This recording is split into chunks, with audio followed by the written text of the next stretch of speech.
En République centrafricaine, une procédure judiciaire est en cours contre les principaux leaders des groupes armés, dont l'ex-président François Bozizé et l'opposant politique Karim Mekassawa. 8 chefs d'accusation sont retenus contre eux, notamment atteinte à la sécurité de l'État, association de malfaiteurs, assassinat. Cependant, parmi ces inculpés, un seul est actuellement en détention. Les autres se trouvent au Tchad, en France ou dans les pays voisins de la Centrafrique. Afin de s'assurer que la justice soit appliquée, la Cour d'appel de Bangui a mis en place des conventions d'extradition et des mandats d'arrêt internationaux à l'endroit des 10 accusés. Cependant, certains de ces chefs de guerre sont concernés par le processus de paix, suivant la feuille de route de Luanda établie par les chefs d'État de la Conférence internationale pour la région des Grands Lacs.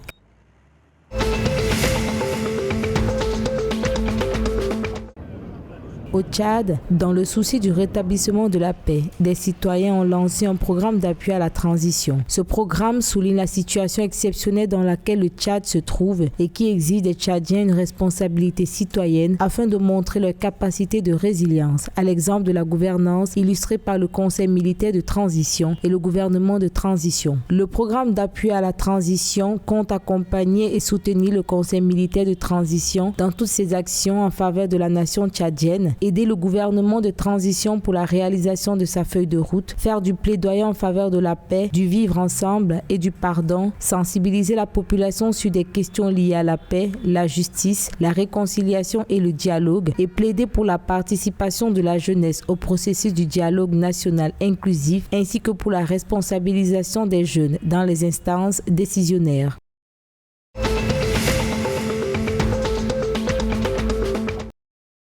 Au Gabon, le ministère du Commerce sollicite 10,5 milliards de francs CFA pour développer le secteur entrepreneurial et commercial pour le compte de 2022. Un budget légèrement en hausse par rapport à celui de 2021 qui se chiffrait à 9,7 milliards de francs CFA. Cette augmentation s'explique par l'amélioration du programme promotion de l'entrepreneuriat, de l'artisanat, de l'économie sociale qui bénéficie d'une dotation globale de 2,4 milliards de francs CFA, tandis que le programme promotion des échanges reçoit une dotation d'un montant de 3,3 milliards de francs CFA. Selon les membres du gouvernement, ce budget devrait également permettre la création de 125 groupes locaux générateurs de revenus pour les 25 départements en décrochage et faciliter leurs actions au microcrédit. En rappel, le budget de l'État gabonais pour l'année 2022 est estimé à 2 936,6 milliards de francs CFA.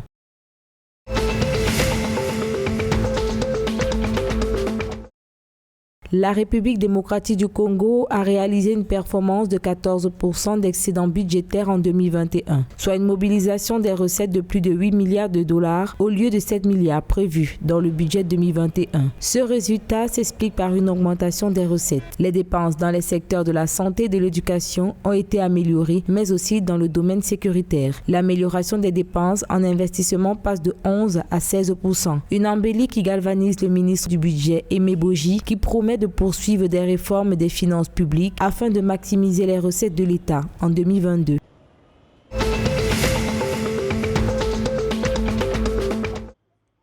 Le Cameroun ambitionne de créer 36 000 emplois directs grâce à l'ouverture de la distribution du service électrique par le secteur privé. Le dit projet vise à augmenter l'accès à l'électricité, stabiliser le prix du kilowatt-heure, renforcer le système de comptage avec des méthodes innovantes, combler le déficit de comptage dans l'industrie électrique camerounaise au moyen d'une assistance technique. En ouvrant ce marché aux services privés, les pouvoirs publics camerounais devraient garantir une meilleure collecte des recettes.